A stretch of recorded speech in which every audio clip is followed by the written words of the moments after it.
It's time to build a gate. The gates, there'll be a pair. A bottom, sides, a pair in the middle. So this will actually cut, and some sort of arch top. And then I'm going to fill the middle maybe with something that looks like trees, pipe, not sure, or maybe crosshatch wire mesh, not sure. So this from outside to outside is 7 foot, so each one of these will be a little less than 3'6", and the height is roughly 5 foot. So anybody that's been watching my videos, you know I like to make do with what I got. And I've got these 2 pieces of steel that could make good bottoms. This is actually part of that trailer that I've been pulling around behind my little lawnmower. It was a boat trailer and I cut it up. I made a little trailer, and of course I kept whatever pieces hit the ground. This was part of a door that I cut off one of my sea cans. This one would take a lot more prep work, but it's a little thinner this ways. Well, is it?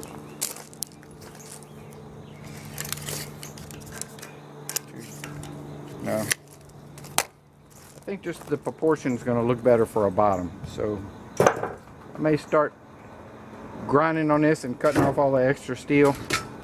And I think this is going to be the bottom. So I got a good couple hours of grinding ahead of me.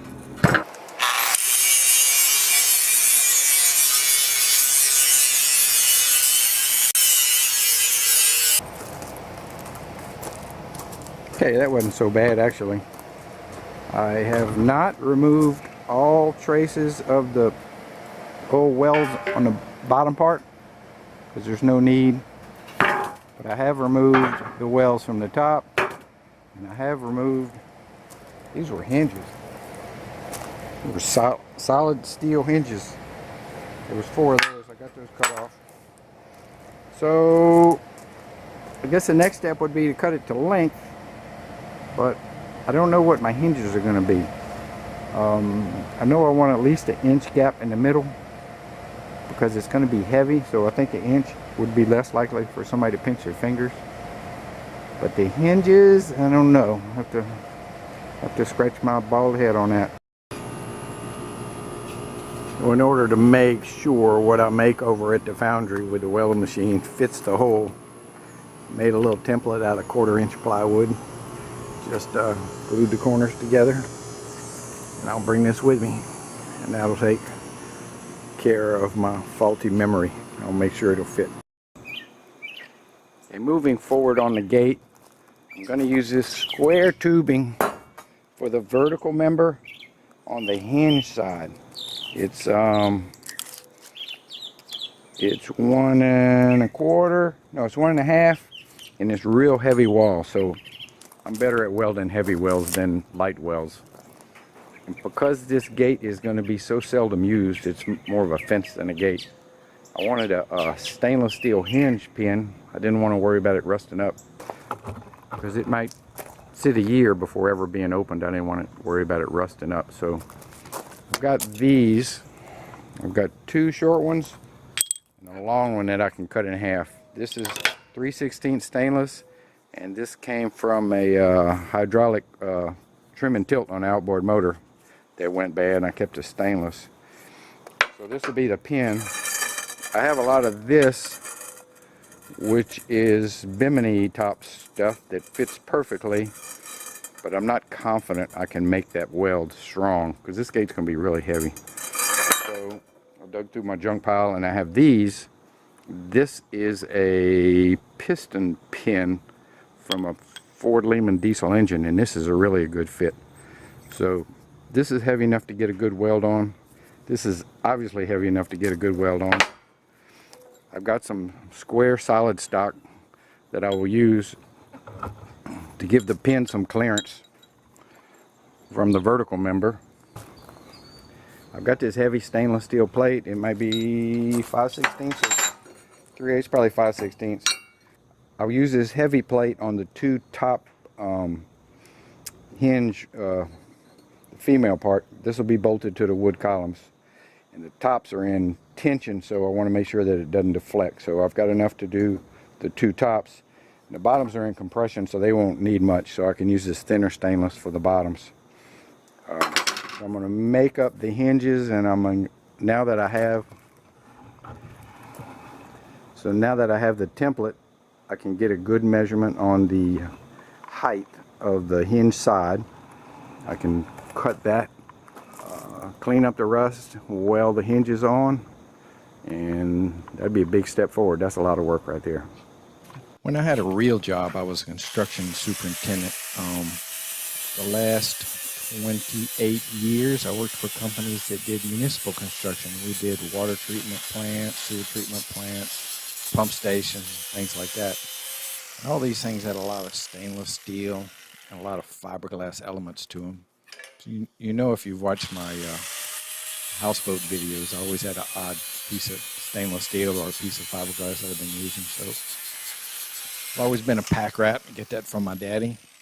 And I would always take all these little misfabricated parts, the extra parts, the change orders that made the parts we had not relevant, and bring them home. And my worker guys who, you know, I was the boss, so they considered me a millionaire. They were quite entertained by the fact that the boss man was a pack rat, and the running joke was, don't throw that away, put that in the boss's truck. Anyway, it's been 7 years since I've done water or wastewater work, and I've gone through a lot of this stainless steel. I've got no regrets about bringing it home. I only wish I'd have brought more home, because this is it. When this is gone, I'm going to be like everybody else. I'm going to have to buy this stuff, and well, I hate to buy stuff. So just thought maybe some of y'all might be curious about where all this stuff comes from. That's where it comes from. Years of construction.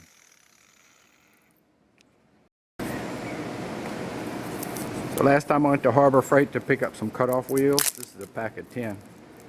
I accidentally picked up the ones that are rated for masonry, but I can't tell the difference. They cut about the same as the one for steel, so I've been using them. They're cutting this stainless.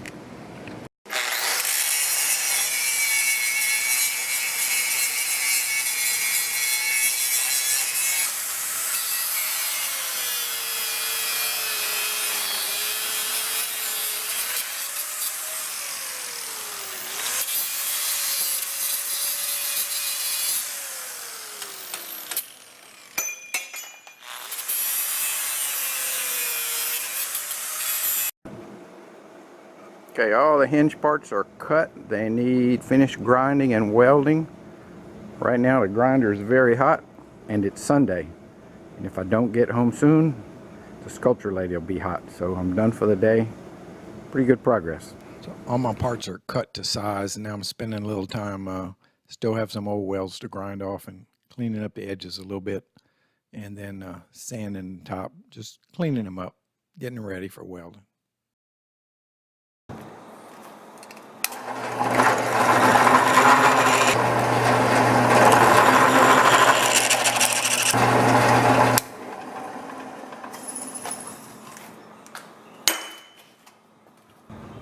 Alright, I got them all drilled for lag bolts. Now I got a big oily mess. I'm gonna clean them up, degrease them, and take the flap disc and round all the corners off over. I'm getting ready to weld the first one together. I'm using stick. I'm probably hope to get a couple of tacks so I can turn it and have be welding downhill instead up in that corner.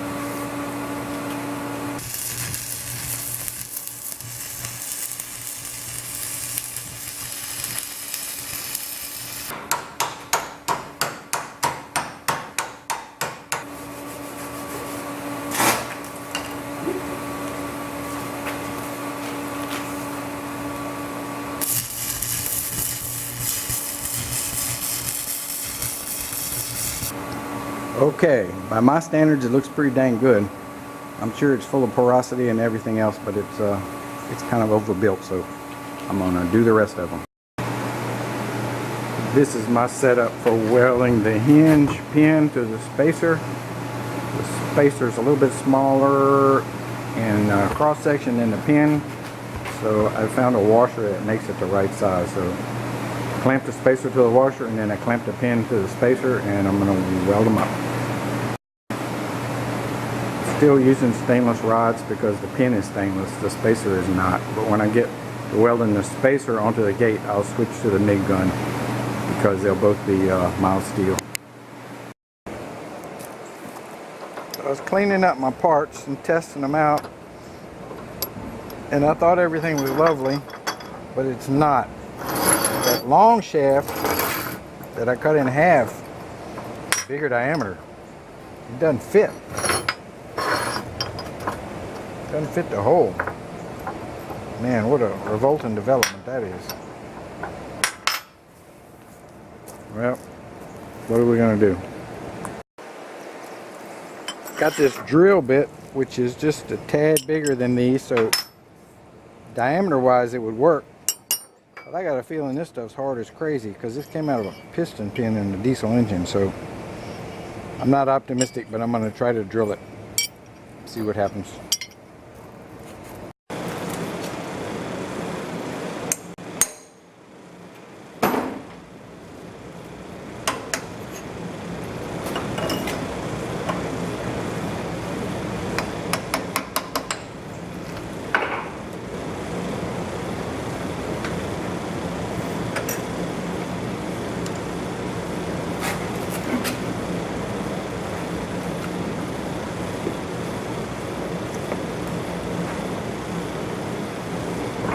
Alright, this is a little scared.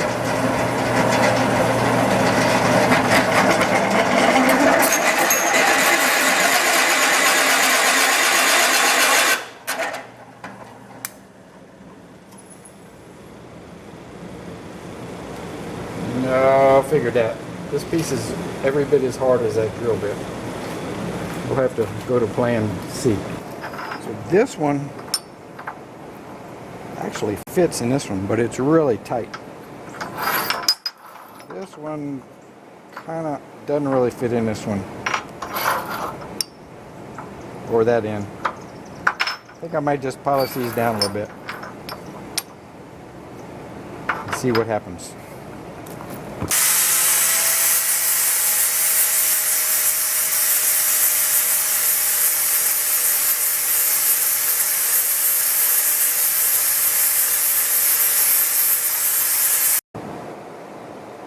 Alright, this is getting hard to believe. I have 12 of these piston pins on the shelf, or had 12, because I took apart and scrapped 2 6-cylinder diesel engines. Same engine, same model, everything. So 2 of them I grabbed. They're bored all the way through, and everything's lovely. The other 2 I grabbed after I polished the pin so it would fit. It's not bored all the way through. It's got a little ridge halfway down there. Both of them. So what are the chances of me grabbing 2 of one kind and 2 of the other kind? This one still needs a little polishing.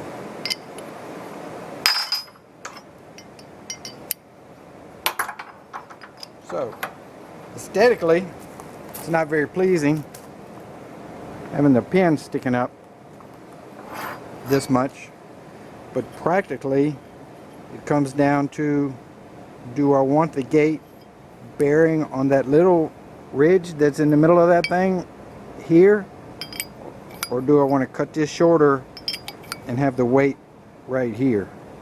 And I think I want the weight here, so I'm going to cut this much off of the end here so that it'll sit right here on 2 of them. The other 2 are fine. Who would have thought? Alright, now that I'm through mucking about with my hinges, I can measure them. And it comes out that they're going to take up 1 7/8 inches. They're all pretty close to each other too. 1 7/8 inches. So this template is the exact size of the exterior of half of the hole. the width of this means nothing because that was just the wood I used. So I know I need to take off 1 7/8 inch off the hinge side, which will be yo.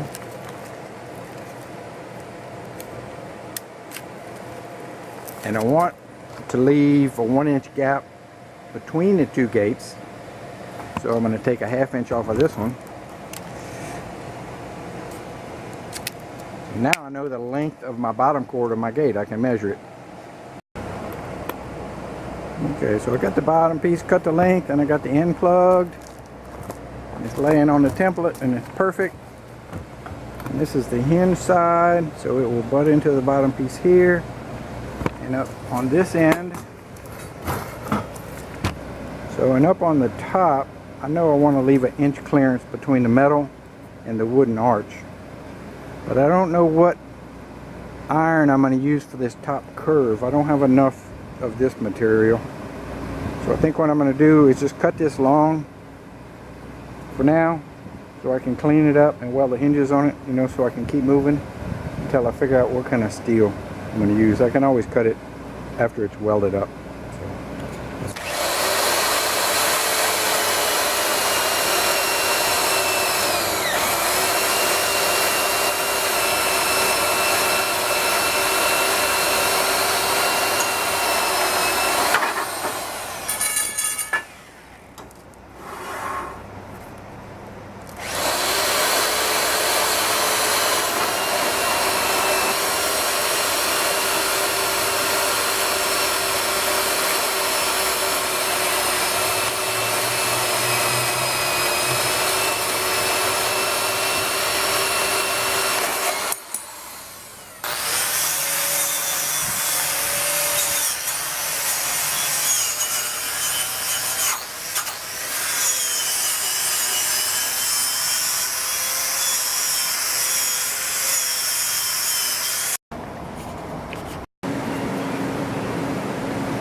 Alright, it's noon time and it's really hot, so I'm going to call it for now.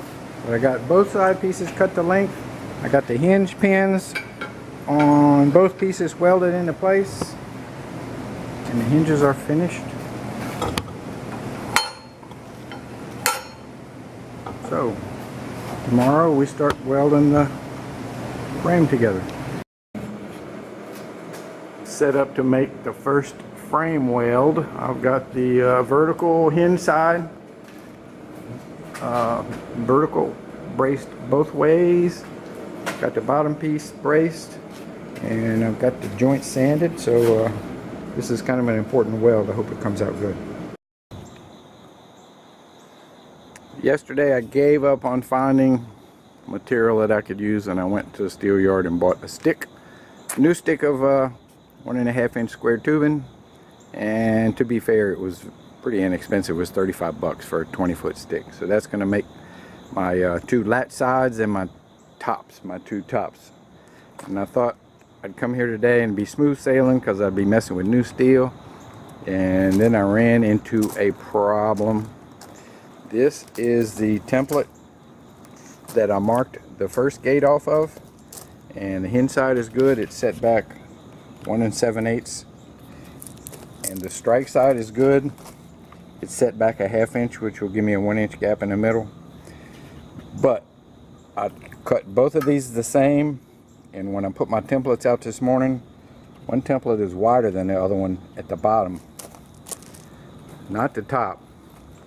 So the only thing that I can figure is when I put this piece of plywood in the gate itself and clamped it and glued it, it must have been a little bit out of plumb, because I did rip it in the middle. Both of these strips are 2 inches, but one's wider than the other. So I'm scratching my head on that. I think I'm just going to have to add on to one of these to make it the right width. Otherwise the gap between the gates will be tapered from bottom to top, and I don't want that. So 2 steps forward, 3 steps backwards.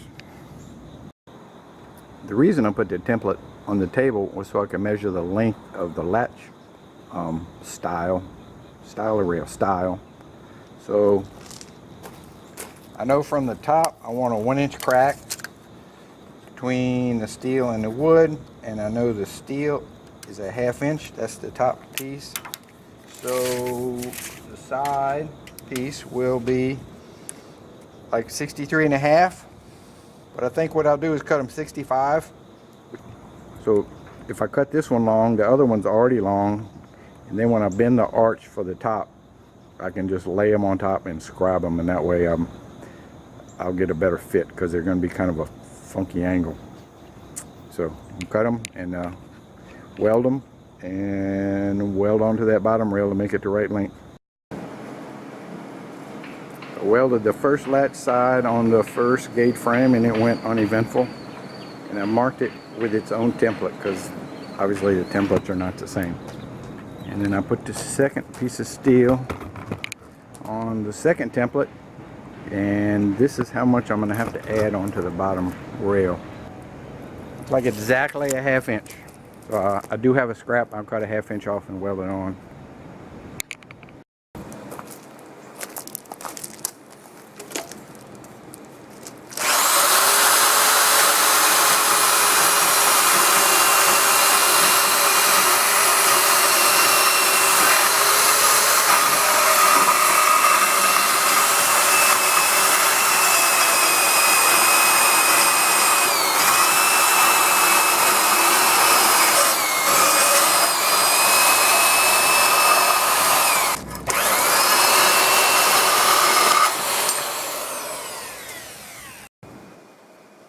When I built our first set of gates, our last set of gates, I had an arched top similar to this, and it was made of 1x2, and I couldn't bend the 1x2, so I bent 2 1x1s and welded them together, and it wasn't that hard. I bent it by hand. I put one end of the 1x1 under the forklift to act as an anchor and just picked up on it by hand.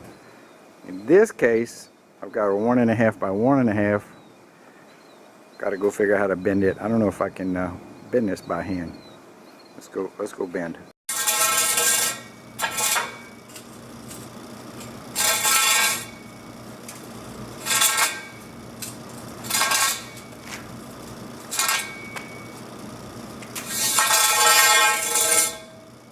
Oh yeah, I can bend it.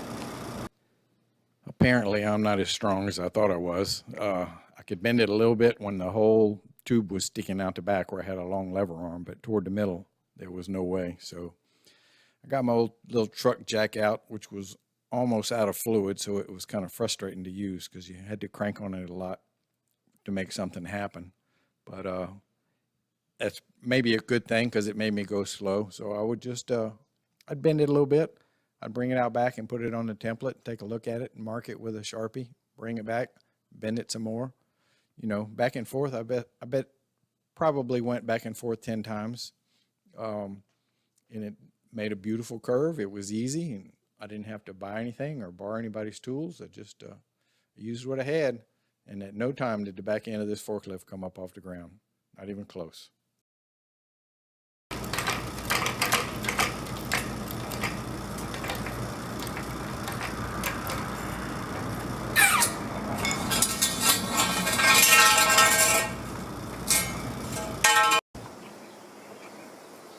Well, the old forklift trick worked really well. I got a nice curve. I wasn't able to bend it by hand very much. Mostly I used the little hydraulic jack. Took lots of trips between the forklift back here to the template to make sure I didn't overbend it.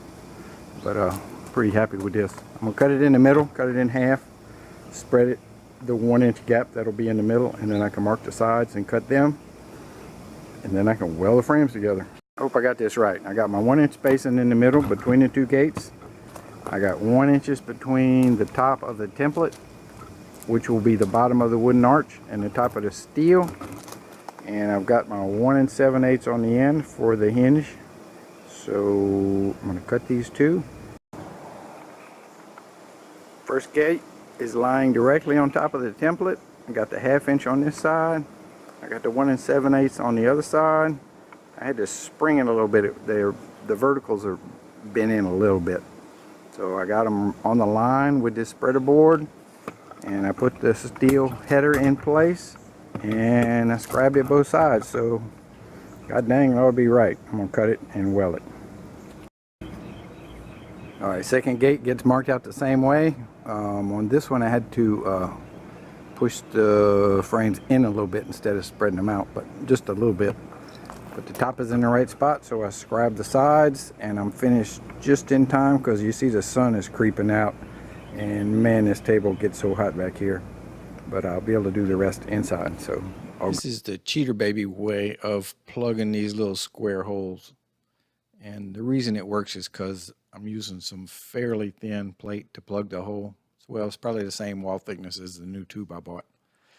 But I just weld one corner down flush where it needs to go, and then I take the little grinder and cut the two sides so that it fits, and just take the hammer and beat it down. And because the metal's so thin, it bends and the weld doesn't break. And then weld it around. It keeps you from having to hold that little square and try to get it in the right spot without dropping it down into the square tube. It's not perfect, but it works for me. Okay, my two frames are totally welded out. I think they look pretty good. It is time to decide what I'm going to put in the middle, but this little video has gone on too long already. It's going to be one of my longest ones ever, and if you've hung with me this long, well, thanks. I know it's not the most exciting video in the world, but next video we'll fill in the middle, and then we'll hang the gate and see how it comes out.